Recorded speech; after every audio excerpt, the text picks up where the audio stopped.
malicious software remains one of the most persistent and dangerous cybersecurity threats.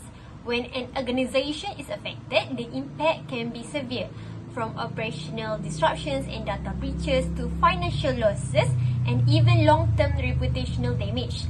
In our increasingly digital world where systems are connected and data is constantly flowing, understanding how malware operates isn't just helpful, it's essential for protecting an organization's digital assets. This presentation will cover three key areas, which is first we will look at the different type of malware, which is including viruses, worms, ransomware, trojans and spyware, and how each one behave. Next, we will walk you through a real-world case study of a malware attack. What happened, how it was handled, and what lessons we learned. Finally, we will propose a comprehensive malware response and mitigation plan. This includes strategies for early detection, effective containment, and full recovery after an incident. Let's start with one of the most common types of malware, which is a virus. So a virus is a form of malicious software that attaches itself to legitimate programs or files. What makes it particularly dangerous is that it requires human action to spread. This could be as simple as opening an infected file or running an application that seems harmless. Once triggered, a virus can corrupt or delete important data, slow down overall system performance, and spread to other systems via shared files or over a network. For organizations, the impact can be severe. Viruses often lead to data loss or data compromise, system downtime, and reduced productivity, which in turn affects business operations. One notable virus attack was the I Love You virus back in the year 2000. It spread through email with the subject line "I love you." Once the attachment was opened, it overwrote files and automatically forwarded itself to everyone in the victim's contact list. It caused an estimated 10 billion in damages globally and forced governments and business to shut down their email system temporarily. Next, we have worms, which is another type of malware. Unlike viruses, a worm is a standalone piece of malware. It doesn't need to attach itself to any program or file, and more importantly, it doesn't require any human action to spread. Worms replicate themselves automatically by exploiting vulnerabilities in operating systems or networks. Because of this, they can infect an entire organization within minutes if not quickly detected and contained. The impact on organizations can include severe network congestion or even total network failure, opening backdoors for other types of malware or hackers to enter the system and disrupting critical services, especially in sectors like healthcare or finance. A well-known example case is the WannaCry worm attack in 2017. It exploited a vulnerability in Windows system using leaked NSA tools. Within hours, WannaCry infected over 200,000 computers in more than 150 countries. It hit major organizations, including the UK's National Health Service, forcing hospitals to cancel surgeries and locked out patient data. Moving on to the third type of malware, which is Trojans. A Trojan, or short for Trojan horse, is a malware that disguises itself as a legitimate or useful program but secretly carries a malicious payload. Unlike viruses and worms, Trojans do not self-replicate. Instead, they rely on tricking users into downloading or running them. Trojans are often used to create a backdoor, allowing hackers to gain unauthorized access to a system. They can spread through phishing emails with links or attachments, malicious downloads from untrusted websites, and fake software installers that appear genuine. The impact on organizations can be quite severe, as attackers may gain access to sensitive corporate data, and they also can spy on users, steal credentials, or even take full control of affected systems. An example is the Emoted Trojan, which started as a banking Trojan but evolved into a malware delivery platform.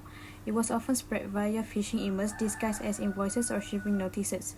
Once inside a system, it downloads other malware like ransomware or spyware. In 2021, law enforcement agencies from around the world worked together in a coordinated takedown of Emoted's infrastructure, since it had caused millions of dollars in damages and compromised numerous government and private sector networks. Next is ransomware, one of the most devastating types of malware in recent years. Ransomware is designed to encrypt a victim's files or lock them out of their systems entirely. The attackers then demand a ransom payment, usually in cryptocurrency, in exchange for a decryption key. Ransomware is commonly delivered through phishing emails with malicious links or attachments, and also can be driven by downloads from compromised websites or by exploiting software vulnerabilities. The impact on organizations is quite severe, as critical data and systems can become inaccessible, and it also can halt business operations. There's also often financial loss not only from the ransom itself but also from the cost of recovery. It also can lead to reputation damage and even legal consequences, especially if customer data is compromised. One of the most high-profile cases was the Colonial Pipeline ransomware attack in 2021. The attack was carried out by the hacking group called Lightside, which encrypted the company's data and demanded a ransom. Colonial Pipeline ended up paying $4.4 million to regain access. The attack caused widespread fuel shortages across the eastern United States and led to panic buying at gas stations. It also sparked national conversations around cybersecurity preparedness and the risk of critical infrastructure being targeted. Spyware, a stealthy type of malware that focuses on monitoring and collecting users' activity and often without the user's knowledge. Spyware is usually bundled with other software or disguised as legitimate downloads.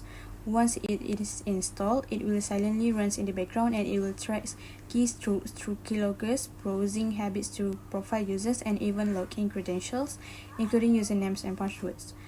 The consequences for organizations can be serious as data breaches or credential theft can occur, and there's also a risk of violating privacy policies, which may lead to legal trouble. And it also can increase the risk of insider threats or unauthorized surveillance. A major example is the FinFisher spyware, also known as FinSpy. It is a commercial surveillance software that has been sold to governments and was reportedly used to monitor activists, journalists, and political opponents in various countries. In 2024, researchers discovered that FinFisher infections has been spread in more than 20 countries and often spread through fake software updates or malicious email links. This spyware gives attackers full access to infected systems, including files, webcams, and microphone recordings.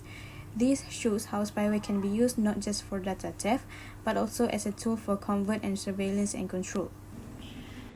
Next is the case study. In May 2017, the world witnessed one of the largest ransomware attacks in history, which is the WannaCry outbreak. More than 200,000 computers were infected across over 150 countries, affecting a wide range of organizations, including FedEx, Honda, Nissan, and the UK's National Health Services, also known as the NHS. What made this attack devastating was the fact that once affected, computers were locked down and files were encrypted, making them completely unusable. Victims were given an ultimatum, which is pay the ransom in Bitcoin or lose access to their data forever.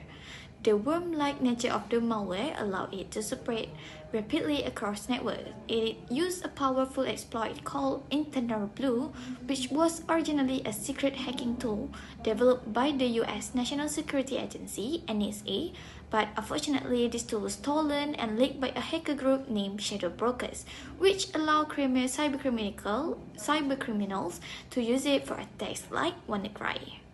Next, which organizations were affected by WannaCry?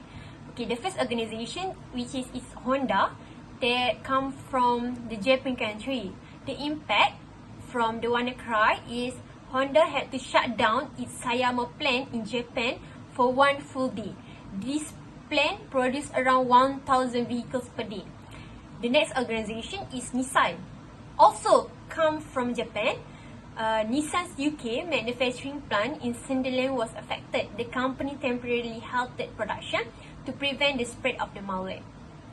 Next is NHS organization, which is come from United Kingdom. The impact was massive system outages, surgeries cancelled, emergency services disrupted. And last but not least, the FedEx from United States. The impact was operations in multiple regions impacted. Estimated cost $300 million. Now let's look at some of the main weaknesses that made the malware attack so damaging. First, many systems were running outdated or unpatched Windows software. The malware used a known weakness called Internal Blue, which attacked a bug in SMBV1. That's an old Windows file sharing features. Even though a patch was available, a lot of organizations had not installed it yet. Next, there was no proper network segmentation. This means that once one computer got infected, the malware could easily spread to others inside the same network without any barriers. Another big issue was the lack of security awareness. Some infection happened because employees opened dangerous email attachments, not realizing they were harmful. Also, many organizations were still using old systems like Windows XP or Server 2003, which didn't get automatic updates anymore. That made them easy targets. Finally, poor backup system made it worse. Without recent backups, many companies had no way to recover their data without paying the ransom. Now, let's take a look at malware response and mitigation plan. First is prevention. The goal of this stage is to prevent ransomware like WannaCry from entering and spreading through system. Firstly, it's essential to regularly update and patch system. The WannaCry attack exploited a known Windows vulnerability called Eternal Blue. Although Microsoft released patch MS17010 in March 2017, many systems remain unpatched, allowing the malware to spread rapidly. Secondly, network segmentation is a critical strategy. By dividing the network into smaller sections, the spread of malware can be contained more effectively, reducing overall damage. Third, using antivirus and endpoint protection is important. Reputable, continuously updated security software help detect and block malware before it even infects the system. Next, organizations should disable the outdated MSPv1 protocol. WannaCry relied on SMBv1 to propagate between systems, so turning off this protocol can prevent similar attacks in the future. Lastly, employee training plays a major role. Many malware infections start with phishing emails or suspicious links. Educating staff to recognize these threats can stop attacks before they even begin. The second stage focuses on early detection of malware activity, which is critical in minimizing damage. Real-time monitoring and intrusion detection systems like Snort and Suricata help identify unusual network traffic or suspicious behavior linked to malware. These tools can raise alerts before major damage occurs. Another key method is using security information and event management or SIEM system. SIEM tools analyze logs and detect patterns such as mass file encryption, which is a common ransomware indicator. In addition, behavior-based analytics can flag abnormal activities like unusual file modification. This was especially important during the WannaCry attack, where rapid encryption of files signal an ongoing infection. Early detection gives organizations a critical window to respond before the malware spreads further. Once malware is detected, the next priority is containment, limiting its spread across the organization. The first step is to immediately disconnect infected devices from the network. With WannaCry, systems were compromised in minutes, so swift isolation is crucial. Next, incident response protocol should be activated right away. A trained team can contain the breach and prevent further damage. Organizations should also use internal firewalls and access controls to block the malware's lateral movement, stopping it from jumping between workstations. Finally, technical solutions like kill switches or emergency patches should be deployed if available. In WannaCry's case, the attack was eventually slowed after the discovery of a kill switch domain, proving how timely intervention can limit impact. Strong containment strategies can mean the difference between a minor disruption and a full-scale crisis. Now moving on to the point 4, which is eradication. The main goal here is to completely remove the malware from any affected systems. So the first step is to run a full antivirus or malware scan on all infected machines. If the attack involves ransomware, then we might use specialized decryption or removal tools if they are available. It's also important to delete all malware-related files and registry entries to prevent the malware from coming back. And then lastly, we need to apply security patches to fix any system vulnerability. For example, in the WannaCry attack, the malware spread by exploiting a flaw in Windows. Applying the MS17010 patch was essential to stop the spread and protect other systems. After removing the malware, the next step is recovery, which means restoring systems and the data back to how they were before the attack. This usually involves restoring from clean backups. Organizations that didn't have updated backups during WannaCry had to either pay the ransom or lose important data, so backups are critical. It's also important to check the backups regularly to make sure that they aren't corrupted. If some systems are too damaged, we may need to rebuild them from scratch. And finally, we do a post-incident analysis to make sure the same weakness won't be exploited again. Lastly, it's about communication, both inside and outside the organization. For internal communication, the IT team should alert all departments about the attack, give clear steps to isolate infected devices, and keep everyone updated. Transparency here helps avoid panic and confusion. For external communication, we must inform the right authorities like cybersecurity agencies or regulators. If clients or partners are affected, they should also be notified too, especially if it's required by law. And then when making a public statement, the goal is to stay honest but calm.